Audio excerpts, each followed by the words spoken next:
Welcome to the Deep Dive. Today, we're really getting into the beginning of Surah al-Baqarah. That's right. We're looking at it through the lens of the Tadabbur FHD YouTube channel's presentation. Mm. The goal, really, is to pull out those key insights, the foundational stuff from these opening verses.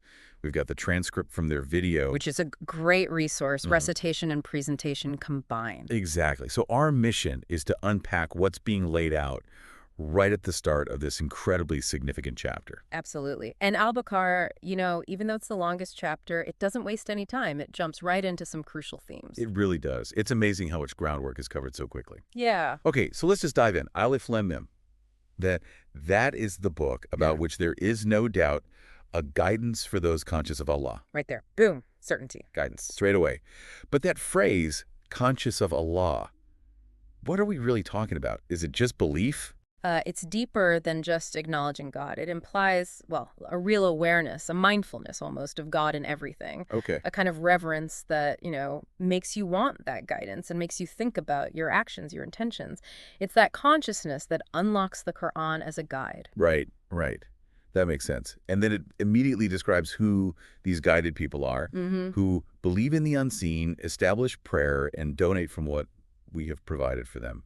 Feels like core practices. Definitely pillars. Believing in the Gaib, the unseen, that's fundamental. Yeah. Accepting things beyond what you can physically touch or see. God, angels, the hereafter. Things you take on faith. Exactly. Then salah, prayer. That's the active connection. And giving charity, zakat or sadaqah from what God provided. That reinforces the idea that it's all a trust, isn't it? Yeah, that nothing is truly ours. We're stewards. Precisely. Pushing us to share, to help others. And it adds that they believe in what has been revealed to you, Muhammad, and what was revealed before you. It's continued. And of the hereafter, they are certain. So it's not just about this revelation, but seeing it as part of a bigger picture. Exactly. It connects the Quran to, well, the whole history of divine messages. And that certainty about the hereafter, that's huge. It shapes everything you do now. Gives you that long-term perspective, a moral compass, like you said. Right. Because you're thinking about accountability. And the payoff. Mm-hmm. Those are upon right guidance from their Lord, and it is those who are the successful. Simple as that, almost. Well, it defines success, doesn't it? True success is that alignment with God's guidance, not just, worldly stuff. Okay, so that's the believers. But then, wow, the tone shifts. Hard. It does. Describing those who disbelieve.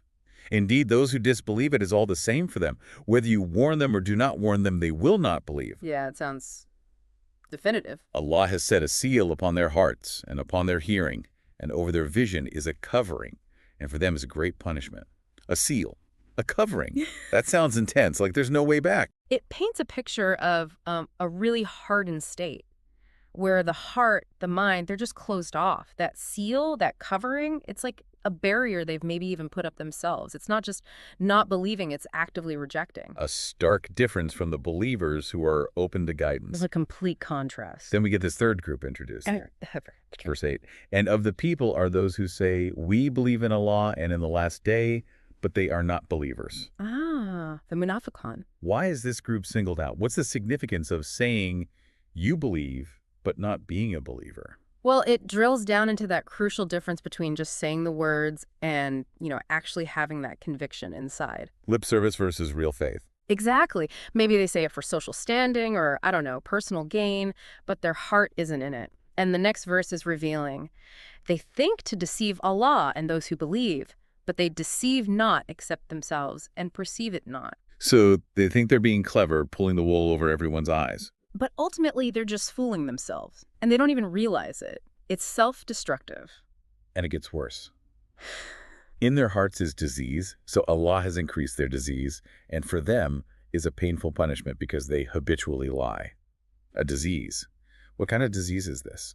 It's understood as a spiritual sickness, like a corrosion of the heart from doubt, insincerity, deliberately ignoring truth. And it grows. Yeah, that internal conflict. It just breeds more negativity. That's why it says Allah increases their disease. Their constant lying just digs them deeper into that spiritual hole. Wow. Then look at their reaction when they're called out. And when it is said to them, do not cause corruption on the earth, they say, we are but reformers. Yeah, the classic justification. We're the good guys. But the very next bit just cuts right through it. Unquestionably, it is they who are the corruptors, but they perceive it not. Again, that lack of perception. They can't even see the damage they're doing because they're so caught up in their own narrative. Their self-deception is total. And when told to believe like the genuinely faithful people, what do they say? Should we believe as the foolish have believed? Oof, the arrogance there, calling sincere believers foolish. But the Quran flips it right back. Unquestionably, it is they who are the foolish, but they know it not. Their own pride is blinding them to what's truly wise. They can't recognize it. And the description of their behavior, it's pure double dealing. And when they meet those who believe, they say, we believe. But when they are alone with their evil companions, they say, indeed, we are with you. We were only mockers. It's such a vivid picture, isn't it? Two-faced, saying one thing here, another thing there, adapting to whoever they're with. Revealing their true colors only behind closed doors. Total opportunism, zero genuine commitment. And God's response, Allah will mock them and extend them in their defiance so they will wander blindly. That's chilling. It implies their own insincerity leads them further and further astray. They end up lost, directionless, mocked by the very situation they created. Then this powerful analogy. Those are the ones who have exchanged guidance for error, so their transaction has brought no profit, nor were they guided. Like making the worst deal imaginable, trading something priceless for nothing, less than nothing. Error? With eternal consequence. Exactly, a profitless transaction, as it says. And to make this even clearer, we get these two parables. First, the fire one. Can you walk us through that? The example is like that of one who kindled a fire, and when it illuminated all around him, Allah took away his light and left him in darkness, unable to see. It's such a strong image. Deaf, dumb, and blind, so they will not return to the truth. What's the core idea here? It captures that fleeting moment of clarity, maybe. The hypocrite might see a flicker of truth. The fire lights things up briefly. But then, poof, Allah takes the light away. They're left in total darkness, confused, unable to see, hear, or speak the truth. Spiritually disabled, you could say? And unable to find their way back. Exactly. It's the tragedy of having had that glimpse of light and then losing it, perhaps through their own actions or insincerity. Then the second parable, the rainstorm. Or it is like a rainstorm from the sky within, which is darkness, thunder, and lightning. It sounds chaotic. It really does. They put their fingers in their ears from the thunderbolts, fearing death, but Allah is encompassing of the disbelievers. Fear is a major element here. Definitely. The lightning almost snatches away their sight. Every time it lights the way for them, they walk therein, but when darkness comes over them, they stand still. So flashes of light let them move a bit, then darkness stops them cold. It perfectly illustrates that inner turmoil, I think. The lightning, maybe representing moments of truth or Quranic verses, offers brief illumination. They take a few steps. But then the fear takes over. The fear, the doubt, the darkness and thunder, it paralyzes them. They're stuck. Hesitant steps forward, then frozen by fear. A cycle. Wow. And the end of that verse. And if Allah had willed, he could have taken away their hearing and their sight. Indeed, Allah is over all things competent. A reminder of God's ultimate power. A reminder that even the limited senses they do have are by his will. Okay, after detailing believers, disbelievers, and hypocrites, there's a shift, a call to everyone. O mankind, worship your Lord who created you and those before you, that you may become righteous. Yeah, it zooms out from specific groups to all people. Why this broader call right here? Well, having laid out the different responses to faith, it circles back to the absolute fundamental. Worship the one who created you.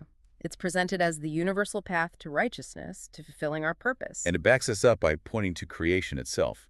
Who has made for you the earth a bed, the sky a ceiling, sent down rain, brought forth fruits as provision. Listing these huge, undeniable blessings, the things we rely on every single day. So do not attribute to Allah equals while you know that there's none but him. It's basically saying, look around. How can you ignore the source of all this?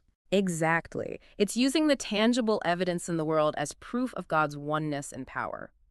Making polytheism, or associating partners with God, seem completely illogical given the reality we experience.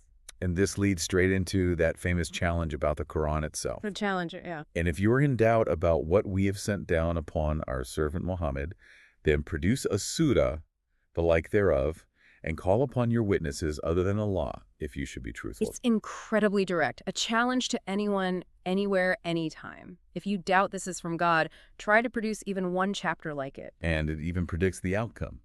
But if you do not, and you will never be able to fish it on, then fear the fire. A declaration of the Qur'an's inimitable miracle, and a stark warning attached. The fire whose fuel is people and stones, prepared for the disbelievers. Intense imagery again. But immediately after that warning, there's the flip side. Oh, the reward. And give good tidings to those who believe and do righteous deeds, that for them are gardens beneath which rivers flow.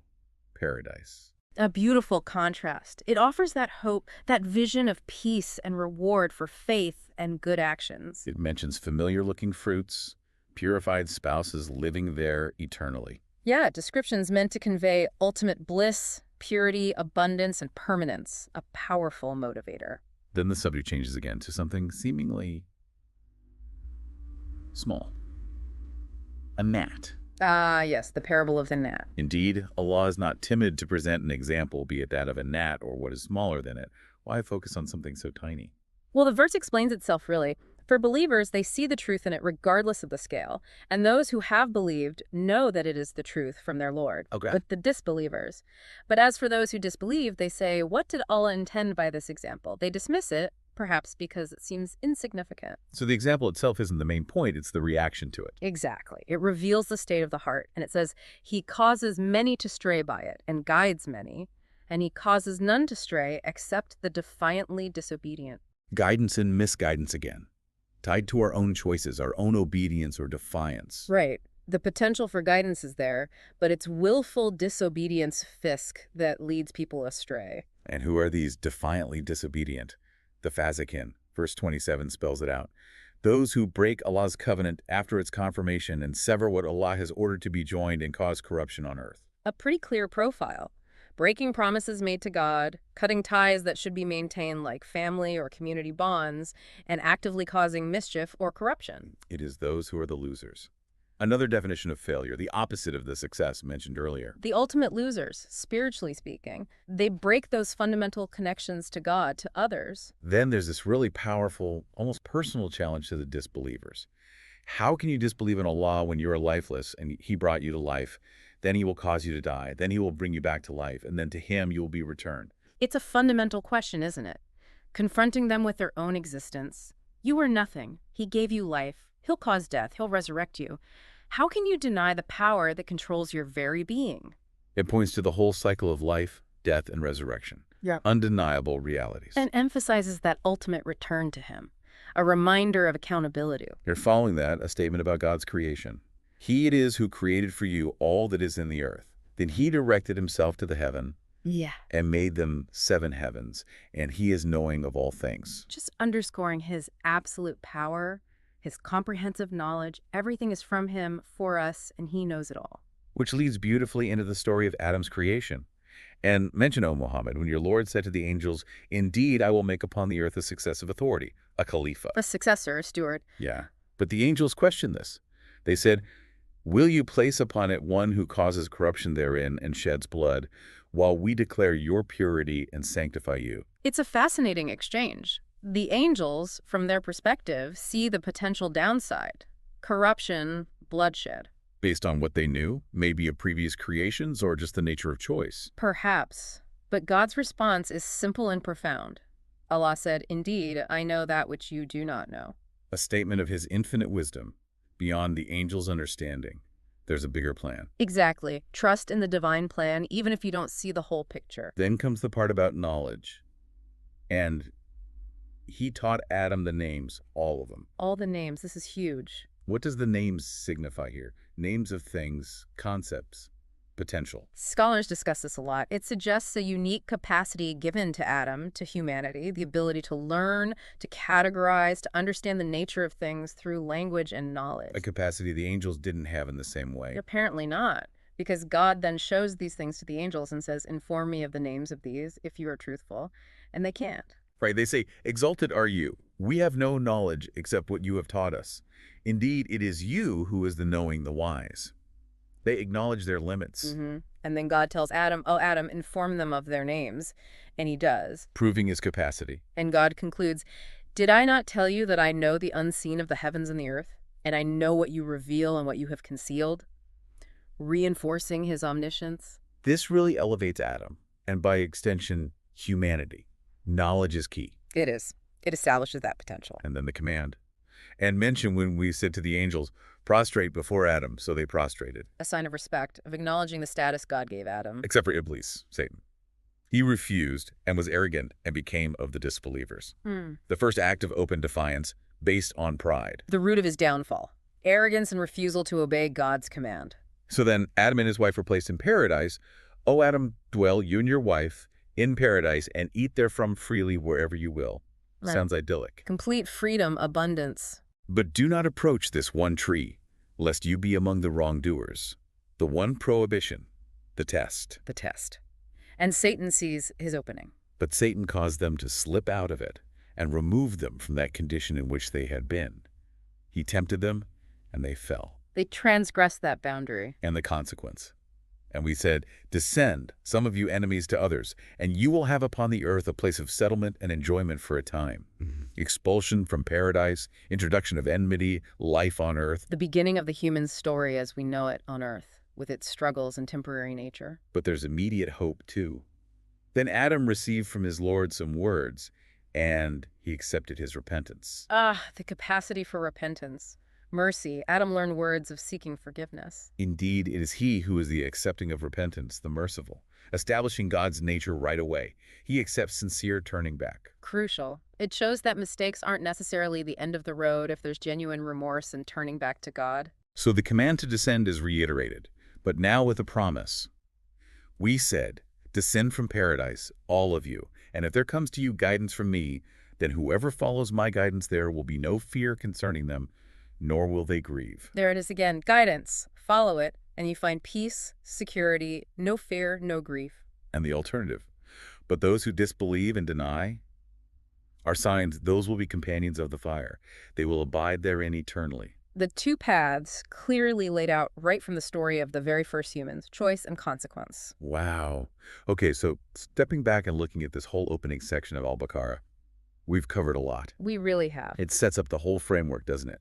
Guidance, misguidance, the nature of belief, disbelief, and that tricky middle ground of hypocrisy. Absolutely. And Allah's power, his wisdom in creation, and then the foundational story of Adam, obedience, disobedience, temptation, forgiveness. It's all there. And the constant themes of reward for following guidance and, well, punishment for rejecting it. It lays the groundwork for basically everything that follows in the Quran, the core choices facing humanity. It really makes you, the listener, think about those dynamics, knowledge versus ignorance, sincerity versus just going through the motions, obeying versus defying in your own life and the world. You see these patterns everywhere. You really do. So maybe the thought to leave everyone with is this.